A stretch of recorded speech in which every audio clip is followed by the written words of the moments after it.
تاریخ میں کتنی سچائی ہے اس کو آپ اچھی طرح جانتے ہیں. قلم کب بکا, کہاں بکا, تاریخ کہاں لکھی گئی ہے, سلاطین حکام اور بادشاہوں نے مورخین کو کس طرح جگہ کے رکھا. اچھا یہ صرف مورخین نہیں, یعنی جن کو اہل سنت ٹائٹل دیتے ہیں محدثین کے کہ یہ حدیث کے ائمہ ہیں, انہوں نے بادشاہوں کے کہنے پہ حدیثیں لکھی ہیں. بہت ہی دقت کریں یہاں پہ کہ رسول خدا نے جیسے ہی لوگوں سے یہ اعتراف لیا کہ میں تمہاری نفسوں پہ تم سے زیادہ حقدار نہیں ہوں, میں تمہارا ولی کیا نہیں ہوں, کہ میں تمہاری نفسوں سے زیادہ تم پہ حقدار نہیں ہوں, تو جیسے ہی لوگوں نے کہا ہاں, فوراً رسول خدا نے کہا فمن کنت مولاہ فعلی مولا, تو جس کا میں مولا ہوں پھر علی بھی اس کا مولا.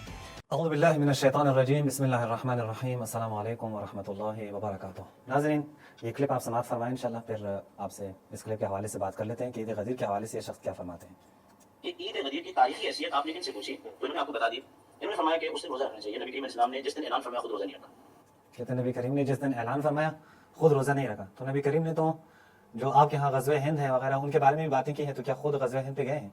بالفرض اگر مان لیں کہ نبی مکرم اسلام نے روزہ نہیں رکھا ہے, تو کیا اسے آپ یہ سامنے لائیں گے کہ انہوں نے یہ کہا ہی نہیں ہے کہ روزہ رکھیں؟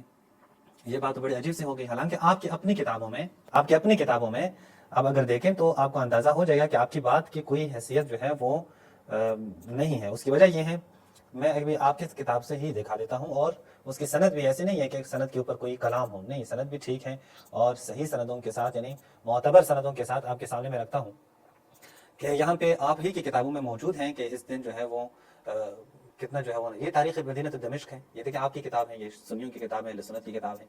یہاں پہ 42 جلد پہ دارالفکر کی چھپی ہے. یہاں پہ یہ روایت ہے اور اس روایت کے راوی کو پھر کوئی اشکال نہیں ہے.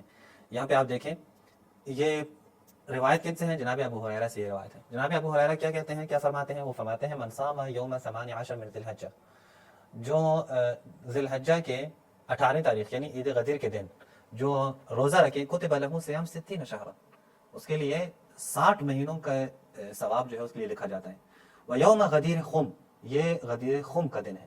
لما اخذ النبی بید علی ابن ابی طالب, جب حضرت نبی مکرم اسلام نے علی ابن ابی طالب کا ہاتھ پکڑ کے اٹھایا اور کہا الست ولی المؤمنین, کیا میں مومنین کا ولی نہیں ہوں؟ قالوا بلی, لوگوں نے فرمایا ہاں یا رسول اللہ. قال من کنت مولاہ فعلی المولا. یعنی یہ عجیب ہے کہ یہاں پہ بہت ہی دقت کریں یہاں پہ کہ رسول خدا نے جیسے ہی لوگوں سے یہ اعتراف لیا کہ میں تمہاری نفسوں پہ تم سے زیادہ حقدار نہیں ہوں, میں تمہارا ولی کیا نہیں ہوں, کہ میں تمہاری نفسوں سے زیادہ تم پہ حقدار نہیں ہوں, تو جیسے ہی لوگوں نے کہا ہاں, فوراً رسول خدا نے کہا فمن کنت مولاہ فعلی المولا, تو جس کا میں مولا ہوں پھر علی بھی اس کا مولا. حضرت عمر بن خطاب نے کہا بخن بخن لک ابن ابی طالب, اے ابن ابی طالب آپ کے لیے واہ واہ مبارک ہوں, اصبحت مولاي ومولا كل مسلم, میرے بھی مولا بن گئے اور تمام کے تمام مسلمانوں کے مولا بن گئے. اب یہاں پہ آپ خود دیکھ سکتے ہیں کہ یہ مولائے جو حضرت عمر کے مولا ہیں, تو پھر کیسے وہ حضرت عمر افضل ہو سکتے ہیں؟ فانزل اللہ عز وجل اليوم اکملت لکم دینکم, تو اللہ نے یہ آیت پھر وہاں پہ نازل کیا اليوم اکملت لکم دینکم. پھر اس کے بعد بھی جو ہے یہ موجود ہے, حدیث موجود ہے. تو یہاں پہ دیکھیں میرے بھائیوں, واضح ہے کہ یہ جو ہمارے دوست محترم یعنی جو علامہ صاحب ہیں اہل سنت کے, انہوں نے جو فرمایا ہے کہ ایسے کوئی حدیث رسول خدا سے یا ذخیرہ احادیث اہل سنت میں نہیں ہے, تو یہ بات بالکل بھی درست نہیں ہے کہ کتابوں میں بالکل معتبر سندوں کے ساتھ یہ بات موجود ہے. آپ دیکھ سکتے ہیں اس کے بارے میں. اب آگے چلتے ہیں, یہ کلپ آگے دیکھتے ہیں کہ آگے یہ کیا فرماتے ہیں. علی المرتضیٰ رضی اللہ تعالیٰ عنہ کی زندگی کے کئی سال ہے, آپ نے اس دن کو نہ پیش کیا نہ روزہ رکھا. یہ ویسے بڑی عجیب سی بات ہے. یعنی مجھے اپنے اہل سنت دوستوں سے یہ گزارش ہے کہ اگر آپ کوئی بات کرنا چاہیں تو حد اقل پہلے ایک تحقیق آپ کریں, اس تحقیق کے بعد بے شک آپ پہ کہیں بات کر لیں. یہ کہنا کہ حضرت علی ابن ابی طالب سے کچھ بھی نہیں ہے شیعہ کی کتابوں میں یا اہل سنت کی کتابوں میں, تو یہ بالکل تحقیق سے خالی بات ہے. انشاءاللہ ہم آپ کو بھی دکھا دیں گے. کبھی امام حسن نے اس کا ذکر نہیں کیا, کبھی امام حسین نے نہیں کیا, حسن مسنہ کے حوالے سے میں بات کا شکر نہیں کیا. اب آ جائیے کہ اس کو باقاعدہ عید کا نام کب ملا. اب یہ بتا رہے ہیں کہ عید کا نام کب ملا ہے, یعنی غدیر کو عید کا نام کب ملا ہے. جن صحابی کا یہ حوالہ دے رہے تھے ابھی ہمارے محترم, انہوں نے تاریخ اسلام کے اندر, ابن کثیر نے البدایہ والنہایہ کے اندر, امام جلال الدین سیوطی نے تاریخ الخلفاء کے اندر 351 ہجری کی تاریخ بتائی ہے. 351 ہجری کی تاریخ بتائی ہے. یہ بالکل ایسا ہی ہے. اب دیکھیں اگر کوئی کہیں کہ اسلام میں حج کا حکم ہے ہی نہیں, کیوں نہیں ہے؟ کیونکہ رسول خدا گئے تھے مدینہ, تو مدینہ میں پہلے ہجری سے لے کر 10 ہجری تک رسول خدا نے حج کی ہی نہیں. رسول خدا نے 10 ہجری کے بعد, تو اگر یہ کوئی اسلام کا حکم ہوتا تو وہ پہلے سے ہی کر لیتے. لیکن باتیں بنانی ہو تو باتیں تو بنائی جا سکتی ہیں نا, کوئی بھی بنا سکتا ہے. تو ہم کہیں کہ دیکھیں اس وقت جو کفار مکہ تھے انہوں نے چھوڑا ہی نہیں کہ وہ حج کرنے رسول خدا آئے بھی عمرے کی نیت سے, رسول خدا مکہ کی طرف آئے بھی, صلح حدیبیہ جو پیش آئی, لیکن انہوں نے نہیں چھوڑا. وہ واپس ہوئے بغیر اس کے کہ وہ عمرہ کریں, بیت اللہ کی زیارت کے لیے جائیں, واپس ہونا پڑا ان کو. بس یہاں سے آپ کوئی یہ نتیجہ نکال دیں کہ نہیں اسلام میں تو ہے ہی نہیں. 9 ذی الحج تک, کم سے کم کہیں کہ 9 ذی الحج تک تو حج کا حکم ہی نہیں تھا, تو ہم غلط کہیں گے, تم غلط کہتے ہو, یہ بات ہی غلط ہے. تو ہم یہاں پہ بھی کہتے ہیں اگر کوئی 200 سال بعد 300 سال بعد کسی حاکم نے یہ عید منائی ہے تو اس کا مطلب یہ نہیں ہے کہ پہلے سے یہ موجود ہی نہیں تھی، یعنی مطلب کبھی بھی یہ نہیں ہے کہ پہلے سے موجود نہیں، آپ کے چونکہ ظلم و جور کے جو حکمران تھے، جو آپ کے ہاں امیر المومنین ہیں اور آپ کے ہاں ولی الامر ہیں، ولی الامر ہیں آپ کے ہاں، اور آپ کے ہاں وہ خلیفہ بھی ہیں، برحق بھی ہیں، آپ ان کے ساتھ جو ہے نا امیر المومنین خلیفۃ المسلمین کے ٹائٹل استعمال کرتے ہیں، ظاہر ہے ان کے ہوتے ہوئے تو کبھی بھی اہل بیت کے ماننے والوں نے ایسے کھل کر کچھ بیان بھی نہ کر سکے۔ اس کی وجہ یہ ہے کہ وہ ڈائریکٹ قتل کر دیتے تھے۔ ظاہر دیکھیں ایک مذہب کے ایک مکتب کے ائمہ اس مکتب یعنی اس مکتب کے امام، ان کو جب قتل کیا جا رہا ہو، جب ان کو جیلوں میں ڈالا جا رہا ہو، تو عام مجھ اور آپ جیسے لوگوں کی تو کوئی حیثیت ہی نہیں ہے۔ اب دیکھتے ہیں آگے اس کلپ میں کیا فرماتے ہیں۔ کتنی 351 351 ہجری سے بہت زیادہ دور ہے۔ یہاں پہ یہ شیعہ عالم نے بڑی زبردست بات کی ہے، بہت ہی بہترین بات کی ہے۔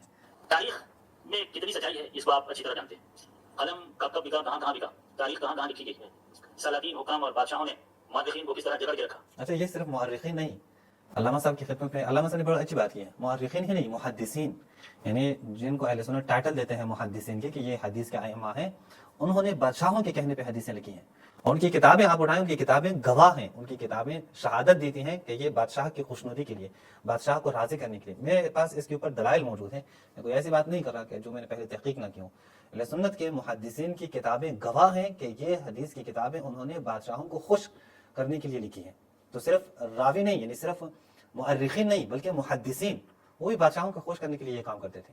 اور آپ دیکھیں اہل سنت کے ہاں تو باقاعدہ سیرت کی اور تاریخ کی کچھ کتابیں ایسی بھی ملتی ہیں کہ جو بادشاہ کے کہنے پہ لکھی گئی ہیں، اور بادشاہ بھی ایسے بادشاہ تھے کہ الحفیظ و الامان، ان کی آپ سیرت پڑھ لیں تو آپ کو معلوم ہوگا کہ ان کے دل میں کیا اسلام کے لیے کوئی درد بھی تھا یا نہیں۔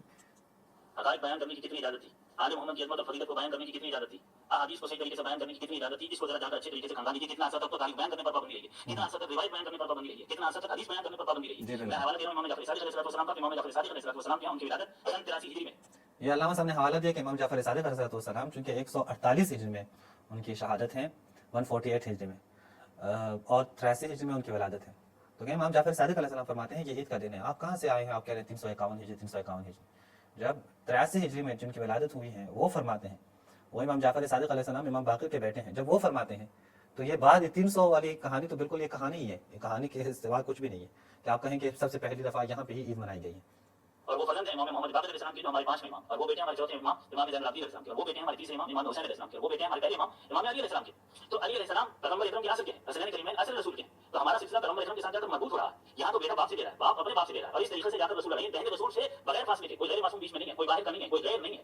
تو یہ کہ یہ کہنا کہ 18 ذوالحج کو امیر المومنین حضرت علی علیہ السلام نے اپنی پوری زندگی میں روزہ نہیں رکھا، یہ آپ کہاں سے ثابت کریں گے کہ روزہ نہیں رکھا؟ روزہ عید الفطر، عید الاضحیٰ اور جن دنوں میں روزہ فطر ہوتا ہے۔ اور جب یہاں پہ جو علامہ صاحب نے یہ جو سلسلۃ الذہب بیان کیا ہے، امام جعفر صادق اور امام باقر، امام علی رضا، امام علی زین العابدین، امام حسین، امام حسن، امام علی، تو اہل سنت کو ایک مشکل پیش آئی ہے، یعنی وہ چونکہ آپ پہلے جب سمجھے نہیں تو اس کے بعد بغیر سمجھے آپ آ کے نقد کریں گے تو آپ کے لیے مشکل پیش آئے گی۔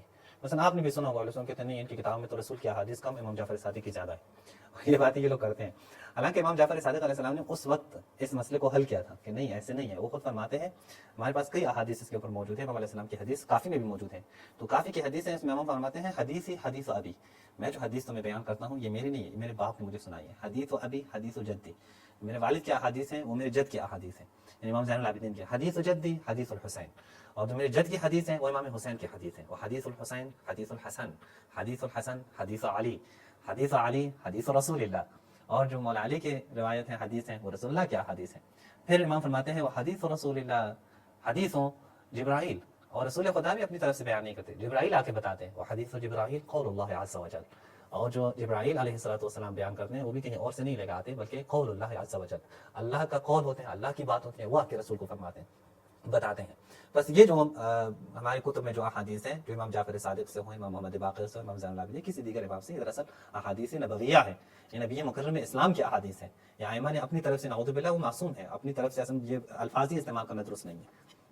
کوئی مومن بیمار ہوتا ہے ان ایام کے علاوہ ہوتا ہے تو کسی بھی دن رکھا جا سکتا ہے، اور روزہ رکھنا مستحب ہے، اور روزہ رکھنا جو ہے وہ باعث اجر و ثواب، آپ کسی بھی دن روزہ رکھ سکتے ہیں۔ یہ جو ہے نا یہ شعار شیعہ میں سے کہتے ہیں یہ عید قدیر شعار شیعہ میں سے ہے۔ ہم دیکھتے ہیں کیسے یہ کہتے ہیں شعار شیعہ میں سے ہے۔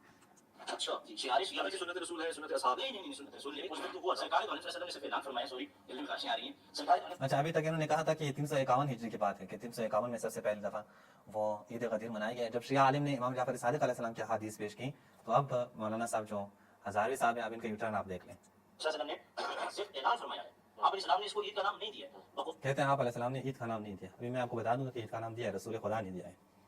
اور حضرت کے کہ امام جعفر صادق رضی اللہ تعالیٰ عنہ نے پہلی دفعہ یہ عید منانا شروع کی. تو یہ علامہ صاحب نے یہ نہیں کہا تھا کہ امام جعفر صادق نے پہلی دفعہ عید کے بارے میں کہا. علامہ صاحب نے صرف امام جعفر صادق علیہ السلام کی حدیث سنائی. امام جعفر صادق علیہ السلام کی حدیث ہے کہ یہ عید ہے, عید غدیر اس کو کہا گیا ہے. تو تعطل تو آ گیا. امام جعفر صادق رضی اللہ تعالیٰ عنہ بیٹے ہیں, جن کے امام زین العابدین کے ہیں نا, نہیں, امام محمد باقر. امام زین العابدین نے نہیں منایا, امام محمد باقر علیہ السلام کے بیٹے ہیں. ہاں, امام محمد باقر امام وہی منا نہیں, انہوں نے کہا ہے کہ یہ دن عید کا دن ہے, یعنی شیخ ابراہیم. اس سے پہلے شیعہ مطلب اس کی تصریح موجود نہیں ہے, لیکن امام اچھا, یہ کہتے ہیں اس سے پہلے شیعہ کتب میں تصریح موجود نہیں ہے, ممنون ہوتا ہوں. تو اب یہاں پہ آپ دیکھیں کہ ہم آپ کو دکھا دیتے ہیں کہ یہ شیعہ کتابوں میں اس کی تصریح موجود ہے یا موجود نہیں ہے, آپ کو معلوم ہوگا. یہ آپ دیکھیں, یہ ہے امالی الشیخ صدوق. یعنی آپ دیکھیں نا, یہ لوگ تعجب ہیں, یعنی آپ ایک اتنے بڑے پروگرام میں جا رہے ہیں اور آپ یہ اتنا بڑا دعویٰ کر رہے ہیں. ادھر کل آپ کم سے کم تیاری کر کے جائیں تاکہ لوگ استفادہ کریں, یعنی آپ کے اشکال ہوں, قوی ہوں, تو لوگ استفادہ کریں گے نا.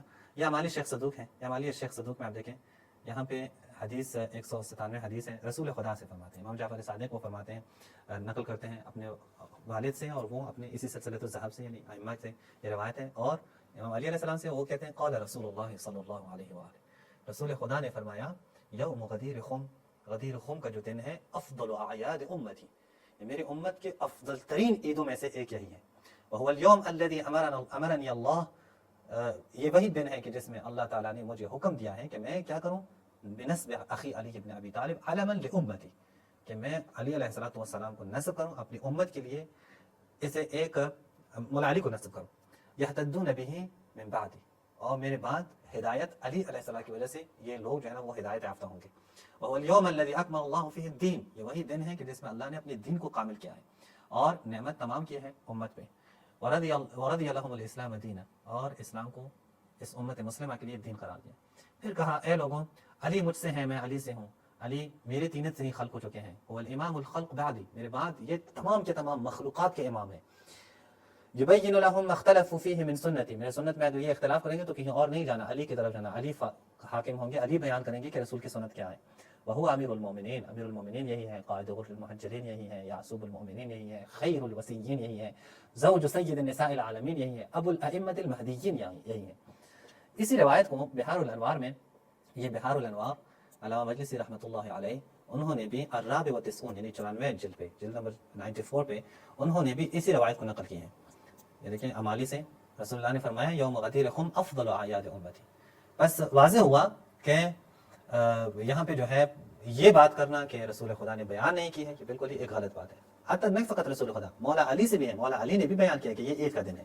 یہ دیکھیں مصباح المتحجد, یہ مصباح المتحجد یہ کن کی ہے, یہ کتاب ہے شیخ طوسی رحمۃ اللہ علیہ.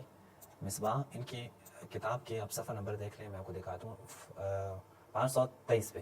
امیر المؤمنین کا خطبہ ہے یوم الغدیر, غدیر کے دن امام علی علیہ السلام کا خطبہ ہے. یہاں پہ امام حسین علیہ السلام سے روایت ہے, وہ فرماتے ہیں اتفق فی بعض سن امیر المؤمنین الجمعہ والغدیر. تو امیر المؤمنین کے دور میں ایک سال ایسا ہے جس میں غدیر کا دن بھی تھا اور جمعے کا دن بھی تھا, دونوں ایک ہی دن آئے.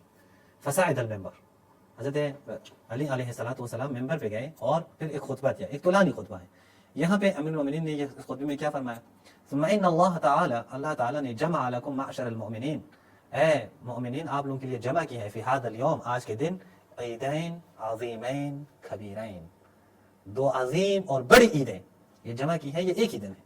آپ دیکھ رہے ہیں نا کہ رسول خدا بھی اس کو عید قرار دے رہے ہیں, امام علی علیہ السلام بھی اسی دن کو یوم غدیر کو عید ہی کہہ رہے ہیں. اور اس میں اگر کوئی یہ کہے کہ نہیں یہ تو ائمہ سے ہے ہی نہیں, یہ تو شیعہ کتابوں میں موجود ہی نہیں ہے, تو یہ صرف اور صرف ضد اور نادانی کی ہی دلالت ہو سکتی ہے, یعنی اس کے پہ ہی دلالت ہے, اس کے علاوہ کچھ بھی نہیں ہو سکتا. اگر آپ شیعہ کتابوں کی طرف رجوع کریں تو یہ نصوص عید غدیر کے حوالے سے شیعہ کتابوں میں آپ کو بہت ساری جو ہے وہ نظر آئیں گی. اسی پہ اکتفا کرتے ہیں. السلام علیکم ورحمۃ اللہ وبرکاتہ.